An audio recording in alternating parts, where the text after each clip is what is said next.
수포자 없는 세상을 꿈꾸는 머털 수학입니다. 안녕하세요. 이번 시간은 2차 방정식과 2차 함수 관계에 관해서 말씀드리겠습니다. 자, 일단은 구분을 하실 필요가 있는데 2차식 하는 것, 2차 방정식, 2차 함수 비슷한데 이건 확실히 구분하셔야 돼요. 2차식 하면은 이런 꼴입니다. A는 0이 아니고 ABC는 상수. 그냥 식만 달랑 있는 거예요. 다항식이죠. 다항식입니다. 결국은. 2차 방정식은 그 다항식 2차식 이꼴 제로 되는 요 x값을 구하는 데 목적이 있는 거죠. 그 2차 방정식이라고 그렇습니다. 이미 우리가 다 했습니다. 그 다음에 2차 함수는 제로가 아니고 y는 함수는 변수 두 개의 관계라 그랬잖아요. 여기서 나오는 값 각각을 y라고 투작하는 관계예요. 이걸 2차 함수라 그럽니다. 당연히 a는 0이 아니고 abc는 상수다. 2차 방정식은 요 y값이 제로인 특수한 케이스입니다. 그렇게 구분하시고, 그래프로 보면은 이제 2차 함수는 중학교 때 했잖아요. 자, 그래서 2차 함수는 이렇게 생겼다고 보고, 구체적인 건 좀 이따 말씀을 드리고, 이꼴 제로 하면은요, x축이 y꼴 제로거든요. x축은 직선의 방정식으로 나타내려면은 y는 이꼴 제로로 가는 관계식이에요. 그러니까 두 개의 교점. 즉, 요 y 대신에 제로 대입하면 이게 나오잖아요. 그럼 이 교점이 알파 콤마 제로, 베타 콤마 제로라고 한다면 이 방정식의 두 근은 y는 이미 제로니까 x는 알파, x는 베타다. 즉, 알파, 베타는 2차 방정식의 두 근이다. 이렇게 나오는 거죠. 자, 그 다음에는 2차 함수의 그래프와 직선의 위치 관계에 관해서 알아보겠습니다. 자, 2차 함수의 x축과의 관계입니다. x축도 하나의 직선이니까 x축을 갖다 놓고, 자, 2차 계수가 양수면 아래로 볼록 이렇게 되죠. 그렇게 됩니다. 그런데 x축과 서로 다른 두 점에서 만나고 접하고 만나지 않는 세 가지 케이스가 있을 거예요. x축과 서로 다른 두 점에서 만난다는 것은 요 x축과 만나는 이 점이 요 x축이 실수축이니까 실수값이에요. 따라서 이것 이꼴로 제로 놓고 이거 놓으면 2차 방정식에서 서로 다른 두 실근에서 d가 0보다 크죠. 판별식입니다. b제곱 빼기 4ac. 그 다음에 우리 접하면 이게 완전 제곱꼴입니다. 이 꼴 제로가. 따라서 D꼴 제로 중근을 가질 때죠. 그 다음에 이런 경우는 실근이 없을 때입니다. 그럼 2차 방정식은 근은 항상 두 개예요. 그게 이제 크게 실근, 허근 이렇게 나눠지고, 실근은 서로 다른 것하고 서로 같은 것 이렇게 나눠지거든요. 그럼 그게 아니면 흑은 두 개 갖는다 이 소리입니다. 물론 플러스 마이너스니까 서로 다른 두 흑은이죠. 판별식은 0보다 작다. 그러니까 판별식은 직선과 2차 함수 그래프 사이에 만나는 관계를 나타내니까 판별식 응용이지만 대단히 중요합니다. 그 다음에 A가 음수이면 위로 볼록 가거든요. 어찌됐든 두 점에서 만나니까 D는 0보다 크다. 한 점에서 만나니까 X쪽에 접한다라고 표현하죠. D는 제로. 아니 만난다. D는 0보다 작다. 서로 다른 두 실근, 서로 같은 중근, 이중근이죠. 서로 다른 두 흑은 이렇게 나타납니다. 자, 그런데 이제 기울기를 가지면 y는 mx 더하기 n이다. 그래서 이 함수와 이 1차 함수는 곡선과 직선으로 나타나는데 이 직선 자체가 이렇게 만날 수 있겠죠? 뭐 이렇게 돼도 상관없고 이래도 뭐 아무 상관없습니다. 하여튼 두 점에서 이렇게 만나면 서로 다르죠? 만나는 교점에 x좌표가 알파, x좌표가 베타이면 두 개를 연립을 하면 이 꼴입니다. y값이 같으니까 교점은. 넘어가 동요항 처리하면 이런 방정식이, 새로운 방정식이 만들어지는데 이들의 두근이 알파와 베타다. 물론 여기서 근과 계수관계도 성립합니다. 두근의 합 알파 더하기 베타는 마이너스 a분의 b 빼기 m. 두근의 곱 알파 베타는 a분의 c죠. a분의 마이너스 n. 그렇게 되고요. 그 다음에 이제 판별식은 요게 1차항계수죠. 1차항계수 제곱 빼기 4, 2차항 a. 요게 상수죠. 이거의 판별식 D는 0보다 크다. 그 다음에 이렇게 접할 때, 참 접선 논리에서도 굉장히 중요한 모양입니다. 이것도 똑같이 둬요. 이거 똑같이 두는데, 이 T가 0이죠? 이 T가 0입니다. 이 T가 아니고, 연립을 해서 새로운 2차 방정식의 판별식이 제로다. 그러면 두 직선은 접한다. 이렇게 얘기해요. 접한다. 그 다음에 이렇게 떨어져 있죠. 만나지 않는다. 똑같은 방법으로 이렇게 들어갑니다. 이때 요 D가 0보다 작다. 이렇게 나타낼 수 있습니다. 결국 2차 함수와 직선의 위치 관계까지도 우리는 공부 다 했습니다. 정리하면 두 점에서 만나면 연립한 2차 방정식의 D가 0보다 크다. 접하면 D 꼴 제로. 아니 만나면 떨어져 있으면 D는 0보다 작다 하는 것 꼭 명심하세요. 자, 그럼 문제는 어떻게 나오느냐. 요 2차 함수 그래프는 X축과 한 점에서 만난다 했으니까 Y값을 제로로 놓고 이걸 제로로 놓습니다. 한 점에서 만나니까 판별식 D는 제로다 이래 되는 거죠.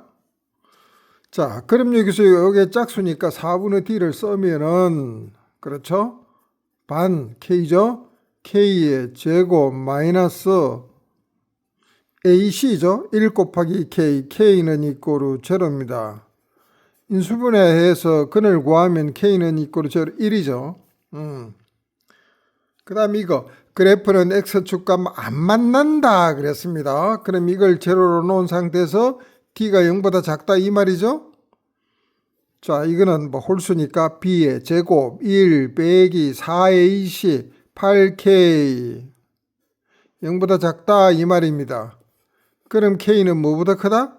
8분의 1보다 크다 이 소리입니다. 0과 1인데 8분의 1보다 큰 K는 두 조건을 만족하는 것은 1이다 이렇게 구하면 되는 거죠. 결국 끊어보면 판별식 D 꼴 제로 얘기고 딱 끊어보면은 이건 뭐죠? D가 0보다 작다는 소리입니다. 소화니처럼 개념들이 엉켜 있는 거죠. 그렇게 끊어버리면 아무것도 아닙니다. 하나하나를 다 알아야 돼요. 소학은 다시 강조합니다만은 뭐가 중요하고 뭐가 중요하지 않다. 이 문제가 중요하고 저 문제는 덜 중요하다. 이런 말 하면 안 되죠. 그런 게 없어요. 자, 그래 놓고 이제 이 조건을 만족하는 결정은 뭐 아주 쉬운 얘기잖아요. 그 다음에 이제 두 번째 문제가 좀 복잡해죠. 2차 계수가 1인 2차 방정식 x 이꼴 제로의 두근이 알파 베타다. 그러면은요. 죄송해요. 그럼 두근 자체를 갖다가 알파 베타라고 했으니까 2차 계수가 a가 1이다 소리죠.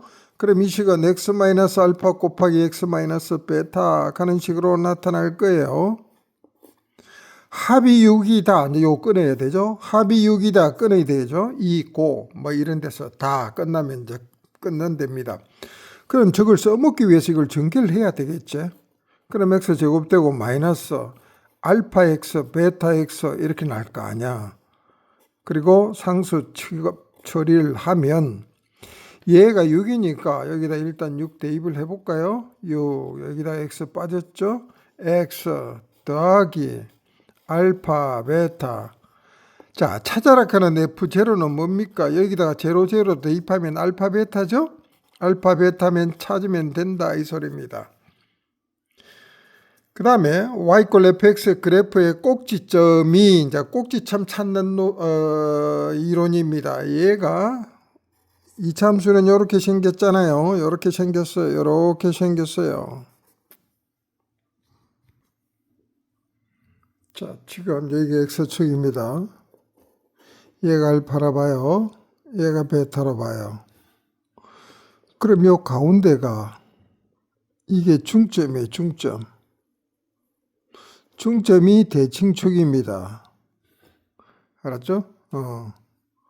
중점이 대칭축인데 이 점의 x값은 얼마냐 하면은요. 요거 두 개 합쳐 나누기 2죠. 이렇게 나타나요.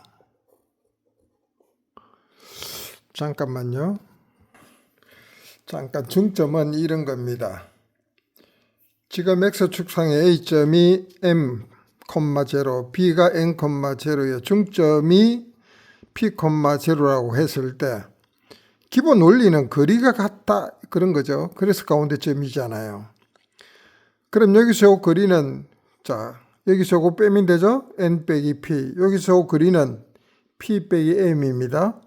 따라서 거리가 같으므로 이래놓고 p 값을 구합니다. 건너가면 2p가 되고 건너오면 플러스가 되니까 p는 2분의 m 더하기 n이죠. 그러니까 두 좌표를 합쳐서 나누기 2 하면 가운데 중점 좌표가 된다 이 소리예요.